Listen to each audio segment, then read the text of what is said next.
ज़रा सोचिए, जिस दिन आपने अपने प्यारे पालतू को खोया था, उस दिन आपका दिल कैसे टूट गया था। उसकी मासूम वफ़ादारी, क्या वो सब हमेशा के लिए चला गया? या क्या कभी हम फिर से अपने प्यारे दोस्तों से मिलेंगे स्वर्ग में? क्या जानवर भी स्वर्ग जाते हैं? क्या आपने कभी सोचा है कि जब हमारे पालतू जानवर मरते हैं, तो उनका क्या होता है? क्या वे भी स्वर्ग जाते हैं या नहीं?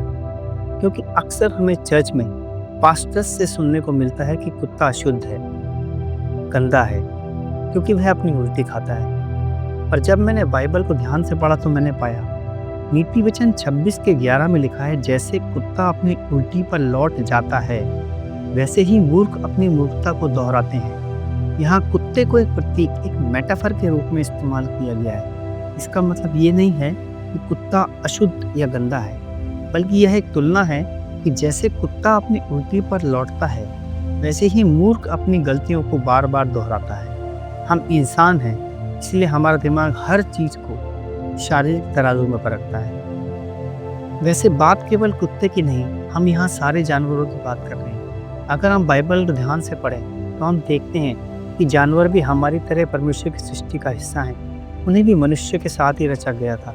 परमेश्वर ने हर एक जीव को किसी न किसी उद्देश्य से रचा है, क्योंकि हमारा परमेश्वर कभी भी कोई काम व्यर्थ में नहीं करता। फिर हम क्यों अपनी मर्जी से किसी को शुद्ध या अशुद्ध ठहराते हैं, जबकि परमेश्वर कहता है कि तुम किसी पर दोष मत लगाना, वरना तुम पर भी दोष लगाया जाएगा।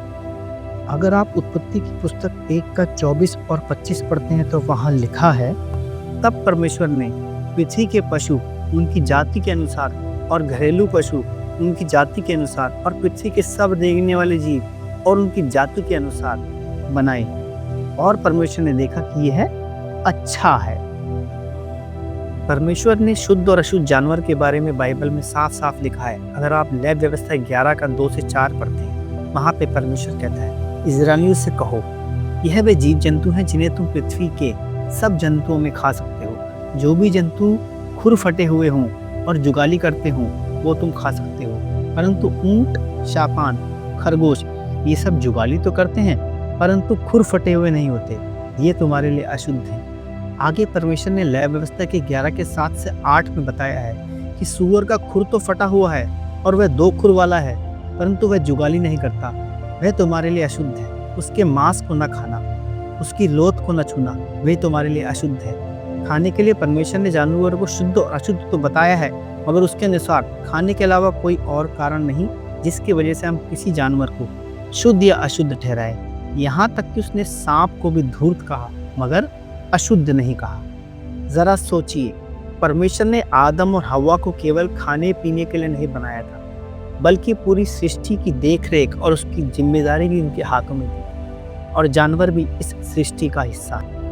हम यह निश्चित नहीं कर सकते कि हमारे पालतू जानवर हमारे साथ स्वर्ग में होंगे या नहीं, लेकिन एक बात तय है, यदि सर्वशक्तिमान परमेश्वर चाहे तो जिन्हें हमने प्रेम से और उसकी इच्छा के अनुसार संभाला है, उन्हें स्वर्ग में स्थान देना उसके लिए असंभव नहीं, क्योंकि वह परम प्रधान है और उसके लिए कुछ भी कठिन नहीं। भजन संहिता 36:6 में लिखा है, तेरी धार्मिकता परमेश्वर के पर्वतों के समान है, तेरे न्याय गहरे सागर के समान है। हे यहोवा, तू मनुष्य और पशु दोनों का उद्धार करता है।